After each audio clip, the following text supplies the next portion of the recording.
नमस्कार, मी अमोल जोशी. रोकठोक मध्ये आपलं स्वागत. सध्या महाराष्ट्रातल्या विधानसभा निवडणुका जवळ येण्याचं समोर येत आहे. भारतीय जनता पक्षाने एक अंतर्गत सर्वे केला आणि या सर्वेतून जी निरीक्षणं समोर आली त्यानुसार भाजप जर स्वबळावर लढला तर हा पक्ष बहुमतापर्यंत पोहोचू शकतो, किंबहुना बहुमताच्या किमान जवळ तरी पोहोचू शकतो असा निष्कर्ष यातनं समोर आला.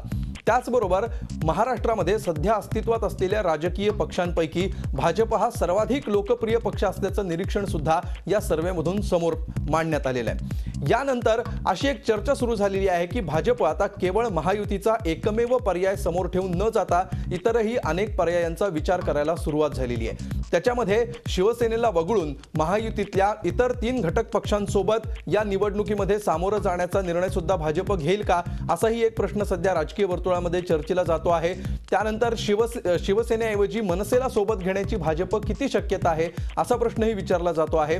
आणि जर भारतीय जनता पक्षाने या लोकप्रियतेच्या लाटेचा आणि मोदी इफेक्टचा फायदा करून घ्यायचं ठरवलं तर भाजप समोर कोणकोणते पर्याय असू शकतात यासारखे अनेक प्रश्न सध्या निर्माण झालेले आहेत. यासारख्या सगळ्या प्रश्नांचा वेध आपण घेणार आहोत 5 पांडव की स्वबळाचं तांडव याच्या खास कार्यक्रमात.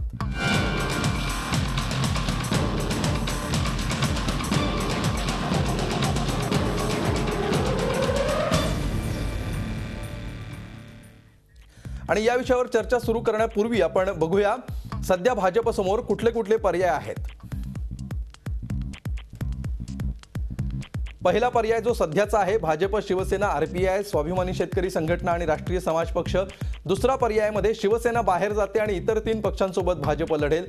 तिसरं आणि शक्यता अशी आहे की शिवसेनेच्या ऐवजी मनसे सोबत भाजप जाऊ शकतो आणि वेगळ्या 5 पक्षांची महायुती स्थापन होऊ शकते. यातली कुठली शक्यता प्रत्यक्षात येईल हे सध्या सांगता येणं अवघड आहे, मात्र या 3 शक्यता सध्या गृहीत धरल्या जात आहेत. आणि याच विषयावर चर्चा करण्यासाठी महाराष्ट्रातल्या वेगवेगळ्या भागातले ज्येष्ठ राजकीय विश्लेषक आणि पत्रकार आजच्या चर्चेमध्ये आपण आमंत्रित केलेले आहेत, जेणेकरून त्या भागातली वस्तुस्थिती आपल्या समोर येणं शक्य होईल.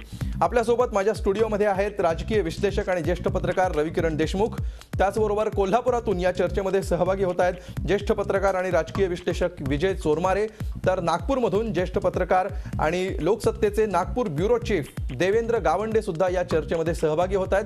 तुम्हा तिघांचंही स्वागत. आणि त्याचबरोबर काही वेळातच ज्येष्ठ पत्रकार अभय देशपांडे सुद्धा आपल्यासोबत या चर्चेमध्ये सहभागी झालेले असतील. आपण सुरुवात करूया कोल्हापूर पासून, कारण पश्चिम महाराष्ट्रामध्ये सध्या जोरदार इनकमिंग आणि आउटगोईंग सुरू आहे. अनेक काँग्रेस आणि राष्ट्रवादीमधले स्थानिक पातळीवरचे मोठे नेते, दिग्गज नेते, प्रभावशाली नेते महायुतीकडे येताना आपल्याला बघायला मिळत आहेत. आणि त्यामुळे महायुतीतल्या सध्याच्या घटक पक्षांमध्ये सुद्धा एक प्रकारची अस्वस्थता निर्माण झालेली आहे. आम्हाला सांगा विजय चोरमारे, पश्चिम महाराष्ट्रात सध्या नेमकं काय चाललेलं आहे आणि भाजपचा हा जो सर्वे येतोय भाजपने स्वबळावर लढावा अशी एक शक्यता त्याच्यामध्ये व्यक्त होती आहे. पश्चिम महाराष्ट्राचा विचार करता या दोन्ही गोष्टींकडे तुम्ही कसे बघता? पश्चिम महाराष्ट्राच्या दृष्टिकोनातून जर बोलायचं झालं तर सगळ्यात महत्त्वाचा इथला घटक येतो तो राजू शेट्टी यांचा, स्वाभिमानी शेतकरी संघटनेच्या राजू शेट्टी यांचा. राजू शेट्टी यांनी महायुती लोकसभा निवडणुकीला महायुतीच्या बरोबर गेले. त्यांनी हातकणंगलेची जागा जिंकली आणि त्यांनी दुसरी एक जागा मागून घेतली होती ती माढ्याची. सदाभाऊ खोत तिथं पराभूत झाले. पहिला राजू सुरुवातीला महायुतीकडे म्हणजे ज्या महायुतीतल्या ज्या छोट्या घटक पक्षांनी राष्ट्रीय समाज पक्ष असेल, आरपीआय असेल किंवा राजू शेट्टींचा पक्ष असेल, सुरुवातच्या काळात मोठ्या संख्येने जागा मागितल्या होत्या. त्यात राजू शेट्टीने 68 जागांची मागणी केली होती आणि आता ती मागणी कमी होत 40-38 पर्यंत. बिलकुल राजू शेट्टींच्या दृष्टीने सगळ्यात महत्त्वाचा आणि इथं गेले 2 दिवस शेट्टींची अस्वस्थता वेगळ्या माध्यमांच्यातून लोकांच्या समोर यायला लागले. त्याचं महत्त्वाचं कारण असं आहे जागा वाटप असं जागांची किती मिळतील संख्या हा मुद्दा नाही, तर त्यांच्या दृष्टीनं सगळ्यात महत्त्वाचं म्हणजे सदाभाऊ खोत त्यांचे राजू शेट्टी यांच्यानंतरचे स्वाभिमानी शेतकरी संघटने 2ऱ्या क्रमांकाचे नेते जे आहेत जे माढ्यातून पराभूत झाले, त्यांना ही विधानसभेची निवडणूक शाहूवाडी मतदारसंघातून लढवायची होती. आणि काल उद्धव ठाकरे यांनी शाहूवाडी मतदारसंघातून तिथून सत्तेजीत पाटील यांची उमेदवारी घोषित केलेली आहे. हे सत्यजित पाटील जे माजी आमदार आहेत शिवसेनेचे, पण लोकसभेच्या निवडणूक त्यांनी राजू शेट्टींच्या विरोधात, शाहूवाडी मतदारसंघ राजू शेट्टींच्या हातकणंगले मतदारसंघात येतो, तर त्या हातकणंगले शाहूवाडी मतदार सत्यजित पाटील यांची उमेदवारी राजू शेट्टी यांनी उद्धव ठाकरे यांनी जाहीर केलेली आहे आणि राजू शेट्टींच्या दृष्टीनं सगळ्यात म्हणजे वाईट गोष्ट ही घडलेली आहे, कारण त्यांच्या पक्षातला त्यांच्यानंतरचा 2 नंबरचा नेता आहे, त्याच्यासाठीची जागाही ते मिळवू शकलेले नाहीत अशी स्थिती आहे. त्यामुळे गेले 2 दिवसात त्यांची अस्वस्थता बाहेर येते आणि त्यांनी वेगवेगळे अल्टिमेटम वगैरे द्यायला सुरुवात केलेली आहे. म्हणजे अस्वस्थता शाहूवाडीच्या जागेपासून सुरू होते. किती आणखी त्यांच्या जागा हव्या आहेत त्यांना, शिरोळची जागा त्यांना मिळेल त्याबद्दल काही म्हणणं नाही. त्यानंतर राधानगरीची जागा त्यांना हवी आहे, पण राधानगरीच्या जागेवर जे त्यांचं एक प्रबळ दावेदारी असताना त्या ठिकाणचे एक संभाव्य जे मानले जातात प्रकाश आबिटकर, त्यांना शिवसेनेत काल प्रवेश दिलेला आहे. त्यांच्या उमेदवारीची घोषणा नसली तरी सुद्धा शिवसेना ती जागा स्वाभिमानी शेतकरी सोडेल अशी आताची परिस्थिती नाही. त्यामुळे इथून अस्वस्थता सुरू झालेली आहे. बाकी अन्यत्र सांगलीत अनिल बाबर शिवसेनेत आज आले ते त्याला पर्यायही नव्हता, कारण त्यांचा जो मतदारसंघ आहे तिथं आता विद्यमान काँग्रेसचे आमदार आहेत आणि आघाडीच्या जागा वाटपात ती जागा काँग्रेसकडे जाईल. त्यामुळे अनिल बाबर यांना जर निवडणूक लढवायची असेल तर त्यांना महायुतीकडे येण्याशिवाय किंवा मग अपक्ष लढण्याशिवाय पर्याय नाही. मग आता जर चिन्ह दिसत आहेत महायुतीच्या दृष्टीनं सकारात्मक, तर अपक्ष लढण्यापेक्षा शिवसेनेत जावा असा विचार त्यांनी केलेला असावा मला वाटतं. बिलकुल. आपण नागपूरला जाऊया. देवेंद्र गावंडे सध्या आपल्या सोबत आहेत. देवेंद्रजी, ज्या प्रकारचं भाजपनी सर्वेक्षण केलं, त्यांचं अंतर्गत सर्वेक्षण होतं आणि त्यातून जे निष्कर्ष समोर आले त्यानुसार भाजप जर स्वबळावर लढली तर हा पक्ष स्वबळाच्या जवळ जाऊ शकतो, बहुमताच्या जवळ जाऊ शकतो असं निरीक्षण यातून आलेलं आहे. आणि त्यामुळे तुम्हाला किती शक्यता वाटते भाजप महायुती व्यतिरिक्त इतर पर्यायांचा इथून पुढच्या काळामध्ये विचार करू शकेल याची? नाही, मला भाजप इतर पर्यायांचा विचार करेल असं काही फार वाटत नाही, कारण आता युती तोडण्याची वेळ निघून गेली आहे असं भाजपमध्येही एक मतप्रवाह आहे. आणि विदर्भाचा जर विचार केला तर विदर्भामध्ये भाजप समजा स्वबळावर लढली तर भाजपला भरपूर फायदा होऊ शकतो, कारण विदर्भात मुख्य ताकद भाजपची आहे.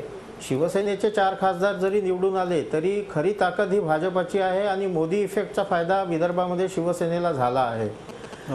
विदर्भाच्या दृष्टिकोनातून भाजपला फायदा मिळेल, पण इतर ठिकाणी भाजपला शिवसेनेवर काही ठिकाणी अवलंबून राहावं लागेल. आणि या महायुतीमधले जे इतर घटक पक्ष आहे, आठवले गट आहे, स्वाभिमानी शेतकरी संघटना आहे, यांचे विदर्भामध्ये काही फारशी ताकद नाही.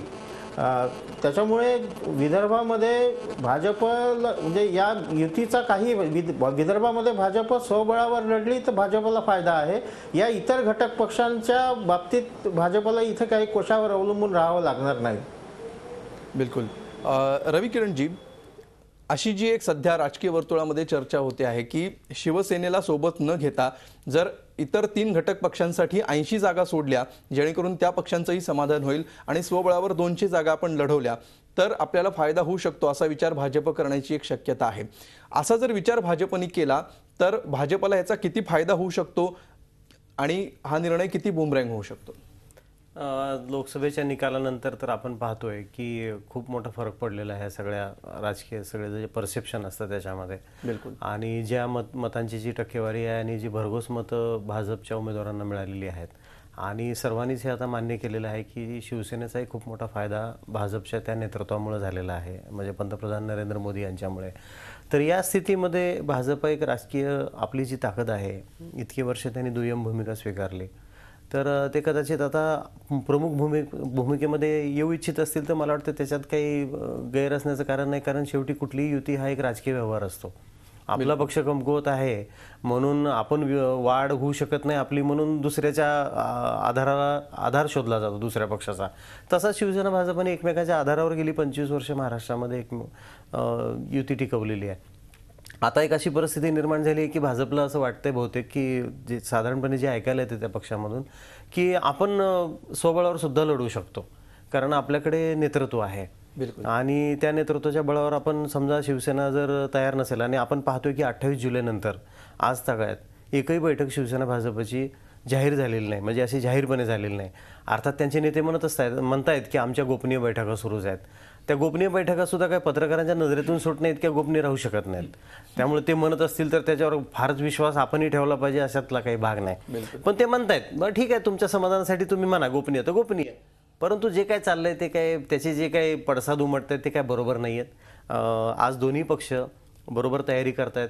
आणि मगाशी जो प्रश्न आपण कोल्हापूरचे विजय चोरमारे यांना विचारला होता त्याच्यावर जी रिॲक्शन आलेली आहे शिवसेनेमधून, म्हणजे राजू शेट्टी यांनी जे त्याच्यावर प्रतिक्रिया दिली की असं कसं तुम्ही शाहूवाडीमध्ये जाऊन येता, म्हणजे घाटगेंचा प्रवेश झाला, तुम्ही कोल्हापूरमध्ये जाऊन राजकीय समीकरणं जुळवता आणि माझ्या कार्यक्षेत्रात जाऊन मला तुम्ही विश्वासात घेत नाही, हे जे ते बोलले. आणि त्यानंतर जी शिवसेनेमधून रिॲक्शन आली आहे, रामदास कदम यांनी जी प्रतिक्रिया व्यक्त केली आहे ती त्यांच्या पक्ष नेतृत्वाला न विचारता केली असेल, याच्यावर मीच काय कुणीही विश्वास ठेवणार नाही. म्हणजे याचा अर्थ सरळ आहे की शिवसेना आपापल्या परीने स्वतंत्रपणे तयारी करते. हे न जाणण्या इतपत मला वाटतं इतकं काही लक्षात न येण्यासारखा हा प्रकार नाही आहे. बिलकुल. यावरून आपण स्पष्ट हे गृहीत धरू शकतो की दोन्ही पक्ष स्वतंत्रपणे स्वतःची ताकद जोखण्याचं काम सध्या अतिशय वेगाने करतायत. बिलकुल. सध्या ही प्रक्रिया सुरू आहे, म्हणजे यातली कुठलीच शक्यता नाकारता येत नाही. अभय सर, काही वेळापूर्वी ज्या 3 शक्यतांविषयी आपण बोलत होतो, सध्याची महायुती अबाधित ठेवणं ही पहिली शक्यता आहे. शिवसेनेला न घेता इतर 3 पक्षांसोबत भाजपनी पुढे निवडणुकीला सामोरं जाणं ही दुसरी शक्यता आहे. आणि शिवसेनेला मनसेने रिप्लेस करणं आणि 5 पक्ष एकत्र येणं ही तिसरी शक्यता आहे. यातली कुठली शक्यता भाजपला सध्या अधिकाधिक फायदा देऊ शकते महाराष्ट्रातल्या विधानसभा निवडणुकांमध्ये असं तुम्हाला वाटतं? आणि कुठली शक्यता सेफ आहे आणि कुठली शक्यता ही रिस्की असेल, हाय रिस्क हाय गेन स्वरूपाची असेल? मगाशी देवेंद्र गावंडे जे म्हणाले ते अगदी बरोबर आहे की प्रयोग करण्याची वेळ निघून गेलेली आहे. बरं. आता भाजपाची जरी इच्छा असली आणि अनेक वर्षांचं त्यांचं स्वप्न जरी असलं 100% भाजपाचं, तरी ते पूर्ण करण्याची आत्ता या क्षणी ती वेळ नाही आहे. म्हणून मध्यंतरी भाजपाच्या अधिवेशनात जेव्हा ही मागणी झाली त्यावेळेस त्यांच्या वरिष्ठ नेत्यांनी स्पष्ट केलं की आम्ही इथे वेगळं लढणार नाही, युती म्हणूनच लढणार आहोत. अच्छा. आता युतीमध्ये आपली ताकद वाढवणे, तर त्याचा प्रयत्न दोन्ही पक्ष नेहमीच करत असतात की जेवढ्या जागा आपल्याला मिळतील जास्तीत जास्त तेवढ्या मिळवणे आणि मिळवलेल्या जागांमध्ये जास्तीत जास्त जागा निवडून आणून क्रमांक 1चा पक्ष होऊन मुख्यमंत्रीपद काबीज करणे, हे मला वाटतं फर्स्ट टार्गेट त्यांचं आहे. आता शक्यताच म्हणून विचार करायची झाली तर आज महाराष्ट्रामध्ये भाजपाची कितीही लोकसभेमधली ताकद दिसली असली तरी ही ताकद तात्पुरती होती. त्यात मोदी इफेक्ट फार मोठ्या प्रमाणात होता. आजही विदर्भातला सुद्धा अर्धा विदर्भ म्हणजे नागपूर रिजनचा अपवाद जर वगळला तर उर्वरित महाराष्ट्रात शिवसेनेची साथ भाजपाला आवश्यक आहे. शिवसेनेची ताकद आज मराठवाड्यात किंवा मुंबईत किंवा कोकणात आहे, ती त्यांना मान्य करावी लागेल. आणि ती जर सोडून भाजपा स्वबळावर जाऊ पाहत असेल तर मला वाटतं की त्याचा त्यांना सत्ता स्वबळावर मिळवता येईल, हे ते फार त्यांच्या दृष्टीने दिवास्वप्न ठरू शकेल. बिलकुल. ही चर्चा आपण अशीच सुरू ठेवणार आहोत. ज्या प्रकारची धुसफूस सध्या सर्व राजकीय पक्षांमध्ये दिसते आहे, विशेषतः महायुतीमध्ये, दुसरीकडे वेळ निघून गेली आहे हे वास्तव पण आहे. आणि त्याचबरोबर ज्या प्रकारच्या घडामोडी घडतात आणि दोन्ही पक्ष स्वबळाची तयारी एकीकडे ठेवून आपल्या पुढच्या खेळी खेळताना दिसत आहेत, यातून समोर नेमकं काय चित्र येऊ शकतं याविषयीचे अजून काही पैलूंवर आपण चर्चा करूया. एक ब्रेक घेऊया आणि ब्रेक नंतर ही चर्चा सुरू ठेवूया.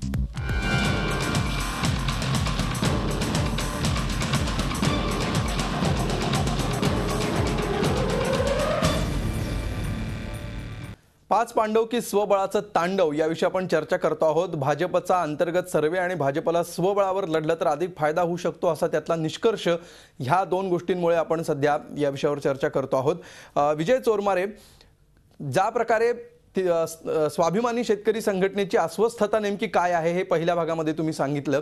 स्थानिक पक्षांचा किंवा महायुतीतल्या शिवसेना आणि भाजप सोडून इतर 3 घटक पक्षांचा विचार केला तर सध्याच्या राजकीय परिस्थितीमध्ये एकीकडे शिवसेना भाजपमध्ये आघाडीतले नेते येत आहेत, त्यामुळे तिथल्या नेत्यांचा क्लेम हळूहळू कमी होत चाललेला आहे. विजयाची शक्यता किती आहे याविषयी सुद्धा हा वेगळा वादाचा मुद्दा आहे. अशा परिस्थितीमध्ये या घटक पक्षांच्या दृष्टीने जर आपण विचार केला तर कुठली शक्यता त्यांच्यासाठी फायद्याची ठरू शकते? सध्या जो आहे तो पर्याय असणं की यापेक्षा काही वेगळे पर्याय निर्माण होणं? शिवसेना भाजप असेल किंवा स्वाभिमानी शेतकरी संघटना असेल किंवा महादेव जानकरांचा राष्ट्रीय समाज पक्ष असेल, हो, सगळ्या पक्षांच्यासाठी एकत्रित लढले हे सगळे पक्ष, महायुती म्हणून लढले तर तिथं काही ठिकाणी जिंकण्याच्या शक्यता. हा परिसर जो आहे दक्षिण महाराष्ट्र, कोल्हापूर, सांगली, सातारा, सोलापूर, हो. हा काँग्रेस आणि राष्ट्रवादीचा प्रबळ बालेकिल्ला आहे. लोकसभेची पडझड झाली असली तरी सुद्धा विधानसभेचं चित्र एवढं वाईट असणार नाही आता ठामपणे सांगता येतं. कारण त्या पद्धतीने त्याने डागडुजी सुरू केली आहे. ते डागडुजीची आणि झालेलं नुकसान भरून काढण्याची क्षमता असलेले नेते आहेत. अशा परिस्थितीत या परिसरात महायुती म्हणून लढले तरच काही फायदा होईल. कुठल्याही एका पक्षाची स्वबळावर काही लढून इथं फारशी ताकद नाही. गेल्या वेळेच्या विधानसभेचं उदाहरण घेतलं तर कोल्हापूरच्या लोकसभा आणि हातकरंगले या दोन जिल्ह्यातल्या जागा राजू शेट्टी यांनी दुसरी सदाशिवराव मंडलिकांनी जिंकलेली होती. म्हणजे जवळजवळ हे सगळे दोन्ही जिल्ह्यातले मतदारसंघ 10 मतदार प्लस सांगली जिल्ह्यातले 2 मतदारसंघ असताना सुद्धा नंतर झालेल्या विधानसभेच्या निवडणुकीला सगळे वेगळे लढले. मंडलिक वेगळे लढले, राजू शेट्टी वेगळे लढले. त्यामुळे मंडलिक आणि शेट्टी यांचा एकही उमेदवार निवडून येऊ शकला नव्हता विधानसभेला. ही वस्तुस्थिती लक्षात घेतली तर इथं पश्चिम महाराष्ट्रातलं, दक्षिण महाराष्ट्रातलं नेमकं इथं ग्रासरूटचं वास्तव काय हे आपल्याला लक्षात येईल.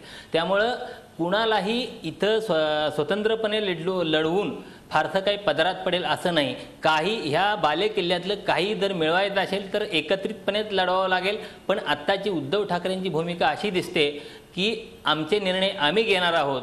राजू शेट्टी सारख्याने त्यांचा इशारा आहे, तुम्हाला आमच्या मागणं तुम्ही फरफटत यायचं असेल तर या, नाहीतर तुम्हाला तुमचा रस्ता वेगळा आहे. कालची शाहूवाडीची त्यांची 2 नंबरच्या नेत्याची जागा ज्या पद्धतीनं उद्धव ठाकरेंनी जाहीर केली त्यावरून थेट त्यांची भूमिका इथं स्पष्ट झालेली आहे. बिलकुल. देवेंद्रजी, भाजपची सर्वात जास्त लोकप्रियता या निवडणुकीमध्ये सुद्धा असणार आहे अशा प्रकारचा एक निष्कर्ष या सर्वेमधून समोर येतोय. भाजप हा सर्वाधिक लोकप्रिय पक्ष सध्या आहे असं या सर्वेतलं निरीक्षण आहे. जर आपण विधानसभा निवडणुकांच्या दृष्टीने विचार केला तर लोकसभा निवडणुकांमध्ये असलेली लोकप्रियता, लोकसभा निवडणुकांमध्ये असणारा मोदी इफेक्ट आणि त्यावेळी निर्माण झालेलं वातावरण याचा किती प्रत्यक्ष फायदा या विधानसभा निवडणुकीमध्ये भाजपला होऊ शकतो असं तुम्हाला वाटतं? तो निकष लावून सध्याचे निर्णय घेणं किती संयुक्तिक ठरेल? नाही, भाजपची जी काही लोकप्रियता वाढलेली आहे आणि जो मोदी इफेक्टचा उल्लेख तुम्ही मगा केला, तर हा मोदी इफेक्ट जेवढा लोकसभेमध्ये होता तेवढा तो आता दिसत नाही. मी तुम्हाला एक उदाहरण सांगतो. काल मोदींची सभा नागपूरला झाली आणि मौद्याला झाली. या दोन्ही सभेमध्ये भरपूर गर्दी भाजपच्या कार्यकर्त्यांनी आणि पदाधिकाऱ्यांनी जमवली होती. पण ज्या पद्धतीने मोदी मोदी असे नारे लोकसभेच्या वेळेस, प्रचाराच्या वेळेस आपण बघत होतो, तसे नारे यावेळेस मला दिसले नाही. कस्तुरचंद पार्कवरही दिसले नाही आणि मौद्याला पण दिसले नाही. तर लोक मोदींना अजूनही लाईक करतात, हे त्यांना मोदी आवडतात लोकांना, हे खरं आहे. पण तो फील होता, जो मोदी ज्वर लोकसभेच्या वेळेस होता, तो मोदी ज्वर तेवढा दिसत नाही आहे. त्याच्यामुळे ही निवडणूक विधानसभेची ही वेगळीच राहील. ह्या निवडणुकीची तुलना लोकसभेच्या यशाशी करणं खूप धोक्याचं ठरेल आणि जरा वास्तववादी ठरणार नाही.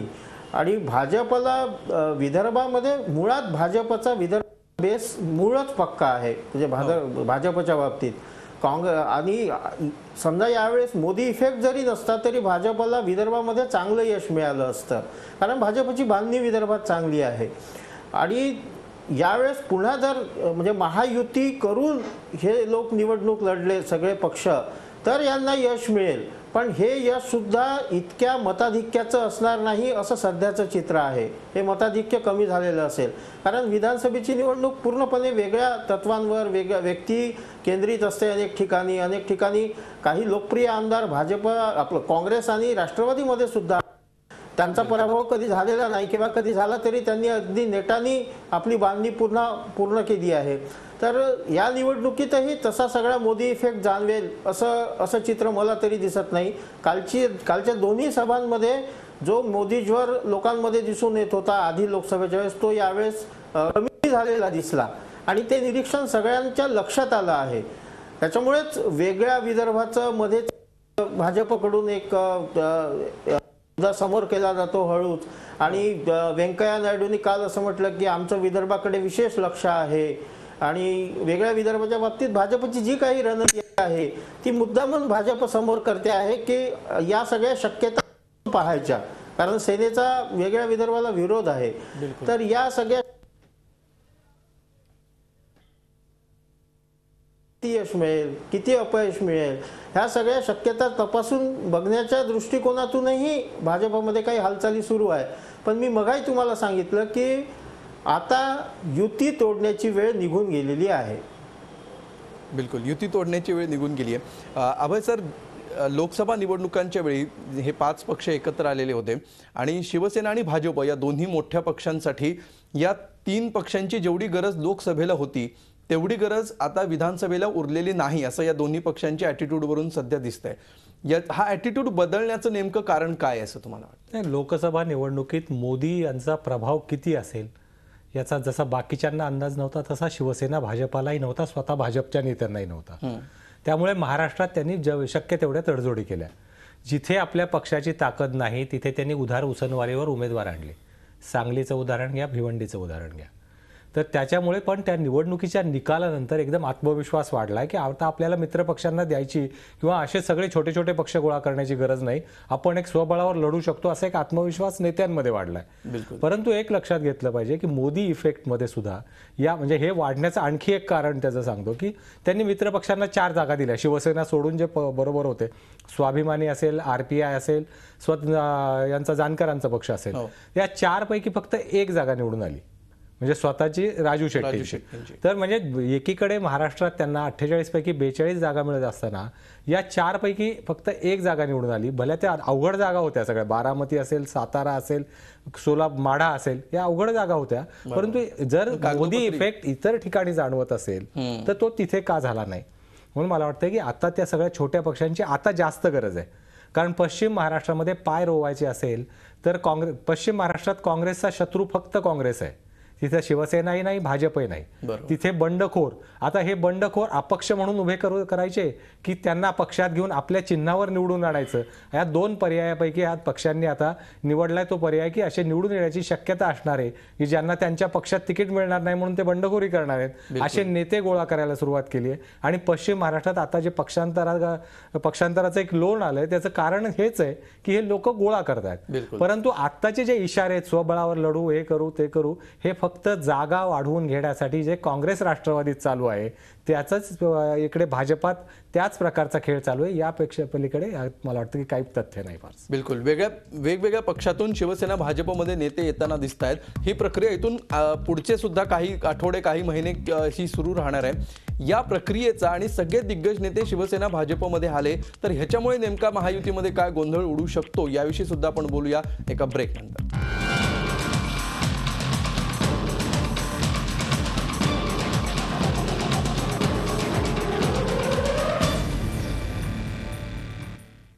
पाच पांडव की स्वबळाचं तांडव आपण चर्चा करतो आहोत. भाजप वेगळे पर्याय स्वीकारण्याची किती शक्यता आहे याविषयी.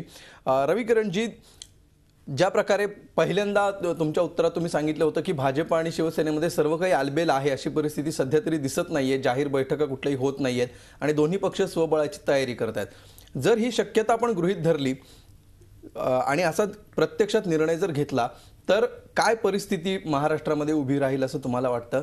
आणि जे इतर पक्ष आहेत त्यांचा कल कुठल्या पक्षाकडे अधिक असेल आणि काय निकष लावून तो असेल?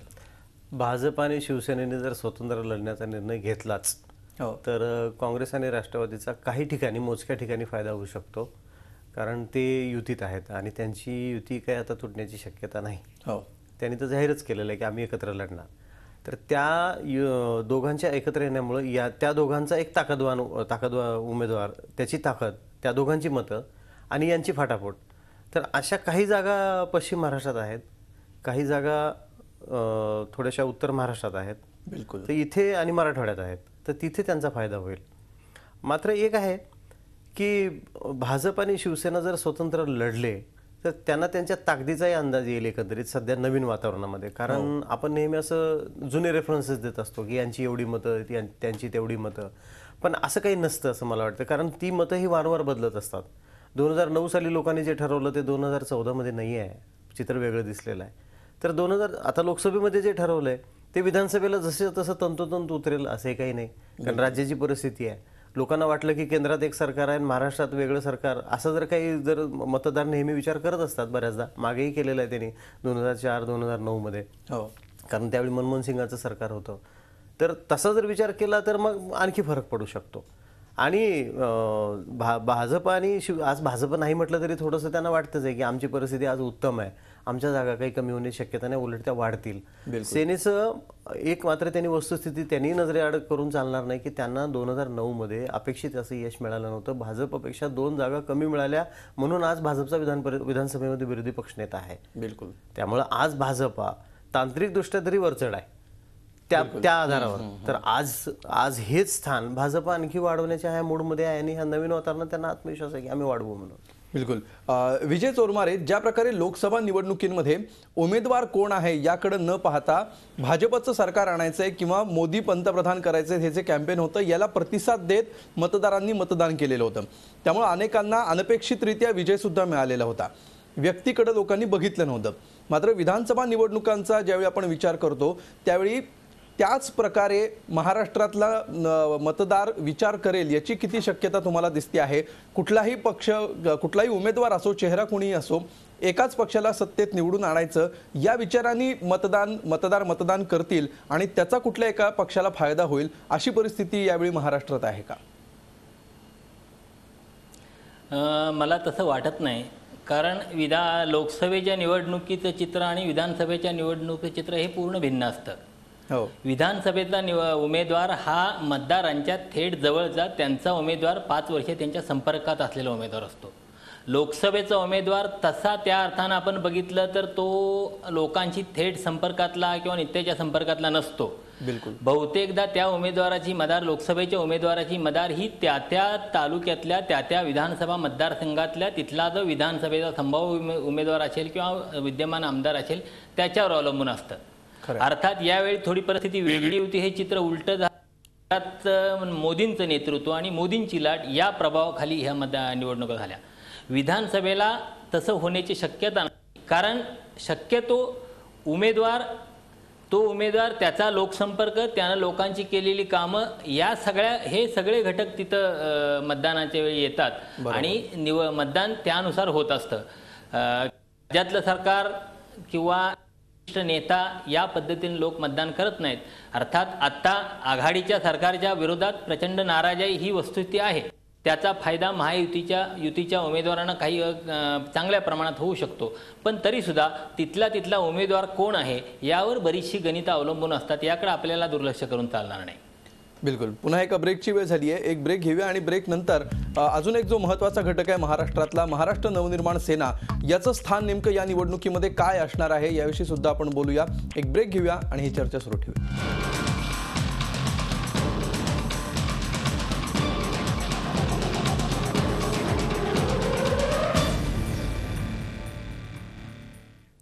महायुतीऐवजी काही नवे पर्याय समोर येऊ शकतात का याविषयी आपण चर्चा करतो आहोत.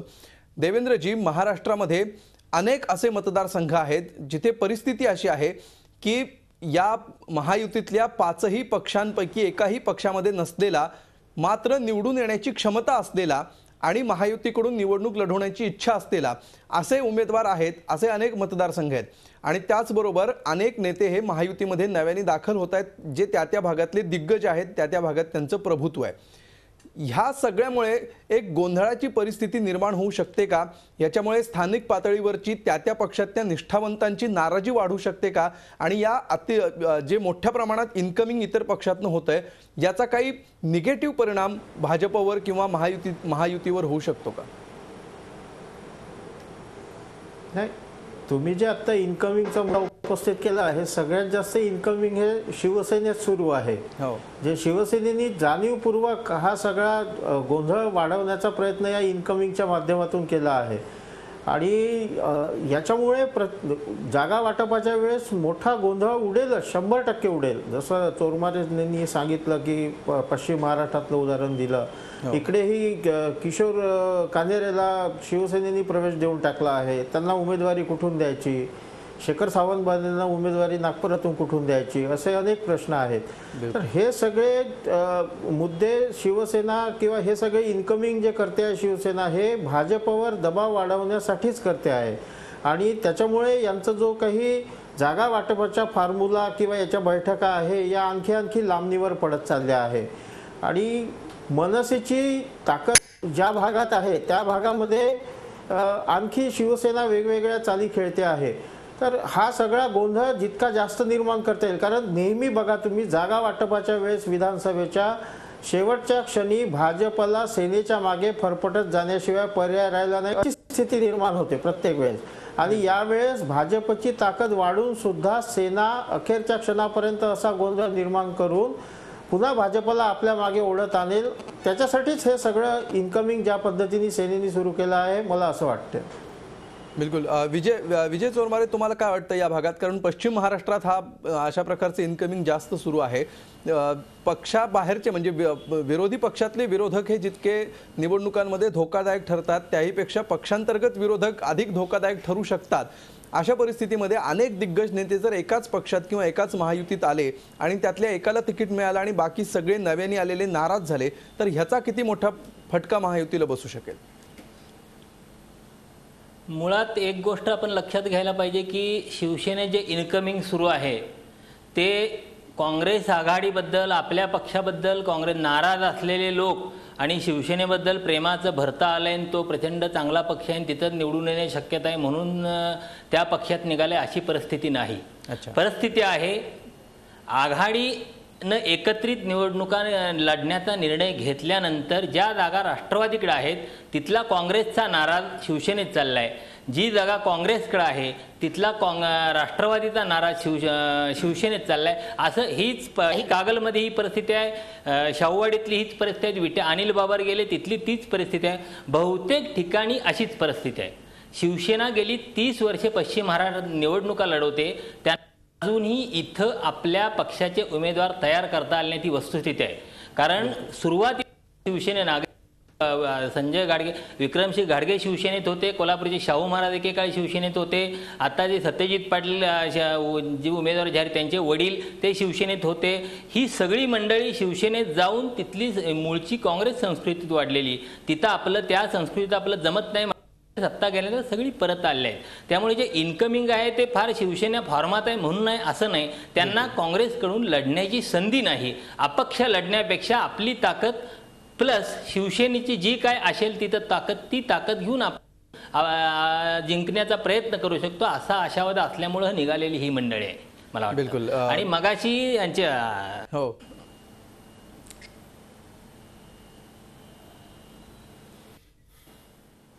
ठीक आहे. विजय चोरमारेंचा मुद्दा आपल्यापर्यंत पोहोचला आहे. अभयजी, शिवसेनेत हे प्रवेश सुरू आहेत, याच्या मागे नेमकं काय कारण असावं? भाजप हा जर सर्वात लोकप्रिय पक्ष आहे असं असताना शिवसेनेमध्येच शिवसेनेलाच पसंती का मिळते आहे? शिवसेनेने आपले दरवाजे उघडलेत हेच कारण आहे की अजून काही कारण आहेत? आणि दुसरा महत्त्वाचा प्रश्न शेवटी जाता आता की मनसे या सगळ्या सिनेरिओमध्ये कुठे असणार आहे? नाही, मला वाटतं की शिवसेनेचे दरवाजे उघडलेत किंवा शिवसेना भाजपमध्ये भाजपाला पसंती न देता शिवसेनेला पसंती देत आहेत असं काही नाहीये. तो मतदारसंघ कोणाकडे आहे हे महत्त्वाचं आहे. आणि या मतदारसंघामध्ये विशेषतः पश्चिम महाराष्ट्रामध्ये शिवसेनेकडे सक्षम उमेदवार नाहीये आणि त्या उमेदवाराकडे कुठला तरी एक पॅनर नाहीये. त्या दोघांचे म्हणजे या दोघांच्या सोयीनी हे सगळे प्रवेश चाललेले आहेत.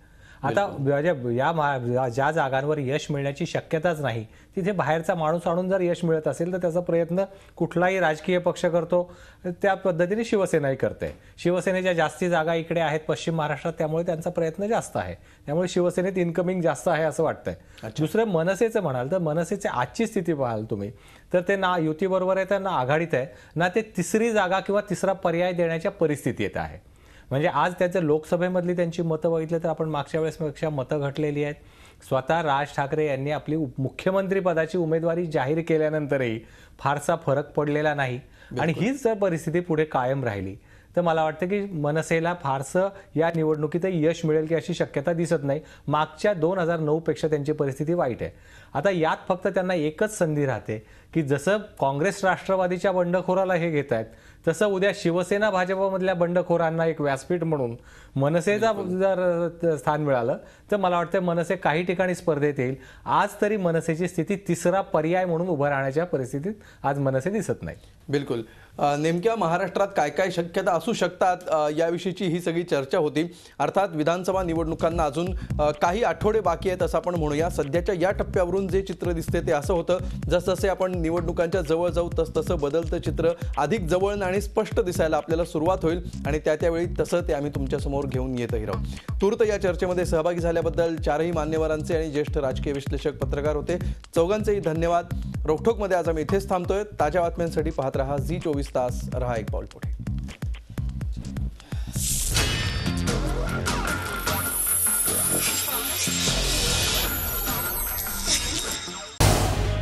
झी 24 तास रहा एक पाऊल पुढे.